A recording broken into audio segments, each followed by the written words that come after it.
Thomas Isaac വിഭാവനം ചെയ്ത പ്രാദേശിക തൊഴിൽ മേളയും വൻ വിജയം. ഇതോടെ വീടിനടുത്ത ഒരു ജോലി എന്ന സ്വപ്നമാണ് പലരുടെയും യാഥാർത്ഥ്യമായത്. പത്തനംതിട്ടയിൽ ഇതിനോടകം 4 പ്രാദേശിക തൊഴിൽ മേളകളാണ് പൂർത്തിയാക്കിയത്. 2025 ജൂലൈയിലാണ് പ്രാദേശിക തൊഴിൽമേള ആരംഭിച്ചത്.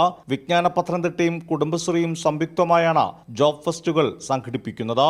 വീടിനടുത്തൊരു ജോലി എന്നതാണ് പ്രാദേശിക തൊഴിൽമേള വിഭാവനം ചെയ്യുന്നത്. കുടുംബപരമായ അല്ലെങ്കിൽ പ്രാദേശികമായ ചില ഉത്തരവാദിത്തങ്ങളുടെ ഭാഗമായി ജില്ല വിട്ടു പോകാൻ താല്പര്യമില്ലാത്ത ഒട്ടേറെ ഉദ്യോഗാർത്ഥികളും ജില്ലയിലുണ്ട്. സ്വാഭാവികമായി അവരെ, പ്രത്യേകിച്ച് സ്ത്രീകൾ, അവരെ ഉൾപ്പെടെ അവരുടെ ആവശ്യകതയും അവരുടെ അനുയോജ്യമായ തൊഴിലും അവർക്ക് നേടിക്കൊടുക്കുക എന്നുള്ള ഉദ്ദേശത്തോടു കൂടിയാണ് ഈ പ്രാദേശിക തൊഴിൽമേള ഞങ്ങൾ ജില്ലയിൽ നടത്തുവാൻ ഇപ്പോൾ 4 തൊഴിൽമേള നടത്തി വിജയകരമായി അതിനെ മുന്നോട്ട് കൊണ്ടുപോകാൻ ഞങ്ങൾ തീരുമാനിച്ചിരിക്കുന്നത്. ജില്ലയിലെ മികച്ച തൊഴിൽദാതാക്കളാണ് ജോബ് ഫെസ്റ്റുകളിൽ പങ്കെടുക്കുന്നത്.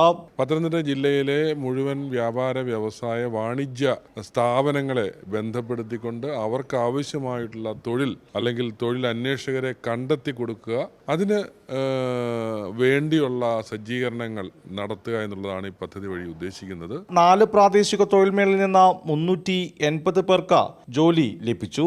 ഇതിൽ പകുതിയോളം ആളുകൾ ജോലിയിൽ പ്രവേശിക്കുകയും ചെയ്തു. 400 പേരെ ഷോർട്ട് ലിസ്റ്റിലും ഉൾപ്പെടുത്തി. പത്തനംതിട്ട റാന്നിയിൽ ഓഗസ്റ്റ് 15-നാണ് അടുത്ത പ്രാദേശിക തൊഴിൽമേള നടക്കുക. കൈരളി ന്യൂസ്, പത്തനംതിട്ട.